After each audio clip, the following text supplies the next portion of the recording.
दोस्तों, विवाह दो आत्माओं का आत्मिक मिलन होता है। स्त्री पुरुष के जीवन में तब पूर्णता आती है जब उन्हें संतान सुख प्राप्त हो, अर्थात जब कोई स्त्री माता बनती है और जब कोई पुरुष पिता बनता है तो उनके जीवन में पूर्णता आती है और संतान सुख वंश वृद्धि हेतु भी आवश्यक है। दोस्तों, शास्त्रों में भी वर्णित है कि संतान सुख प्राप्त व्यक्ति के यज्ञ, दान, तप, कर्म सब सफल होते हैं, अर्थात उन्हें उनका पूर्ण फल प्राप्त होता है। दोस्तों, जन्म कुंडली के द्वादश भावों में पंचम भाव संतान सुख हेतु मुख्य माना गया है। इसके साथ साथ ही संतान सुख हेतु सप्तम एवं नवम भाव से भी विचार किया जाता है। इस आधार पर संतान सुख के बारे में बताया जाता है।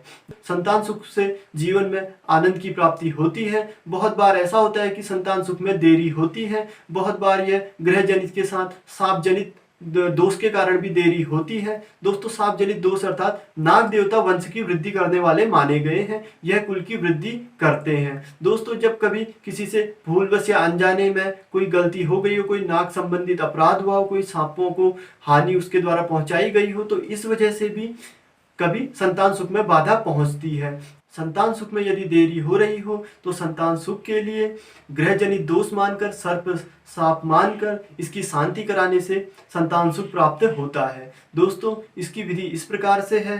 दोस्तों, संतान सुख में हो रही देरी के साप जनित दोष को दूर करने के लिए इसका विधि विधान से पूजन किया जाता है। वैसे तो आप इसका पूजन कभी भी किसी शुभ मास में, श्रावण मास में करा सकते हैं, लेकिन विशेषतः इसका पूजन श्रावण शुक्ल पंचमी अर्थात नाग पंचमी के दिन अति शुभ होता है। इसका शीघ्र फल मिलता है। दोस्तों, कोई भी साप जनित दोष हो, आप इस दिन नाग संबंधित देवों का पूजन करके उनसे आराधना करें तो आपका वह दोष दूर होता है। इस दिन प्रातःकाल स्नान के पश्चात शिव मंदिर में विधि विधान से नव नाग पूजन कराया जाता है। शिव जी का पूजन किया जाता है। इसमें एक स्वर्ण का नाग बनाकर विधि विधान से उसका पूजन किया जाता है। उसके पश्चात नागों से और नाग देवता से, शिव जी से आराधना की जाती है।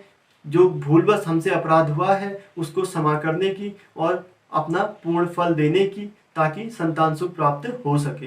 दोस्तों, उसके पश्चात यह किसी सुयोग्य व्यक्ति को, ब्राह्मण को दान किया जाता है। दोस्तों, शिव पूजन और नाग पूजन करने के बाद नाग देवता प्रसन्न होते हैं और वंश वृद्धि का वरदान देते हैं। दोस्तों, नवनाग स्रोत का नियमित पाठ करें और पूजा के समय, दान देते समय नवनाग स्रोत का पाठ करना अनिवार्य है।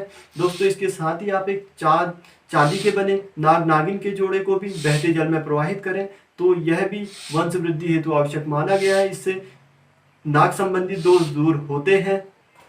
दोस्तों, नवनाग स्रोत का नियमित पाठ करें। वह इस प्रकार है: अनंत वासुकी शेषम पद्मनाभम च कम्बलम शंखपालम धृतराष्ट्रम तक्षकम कालियम तथा एतानि नवनामानि नागानां च महात्मनां सायंकाले पठे नित्यम प्रातः काले विशेषतः।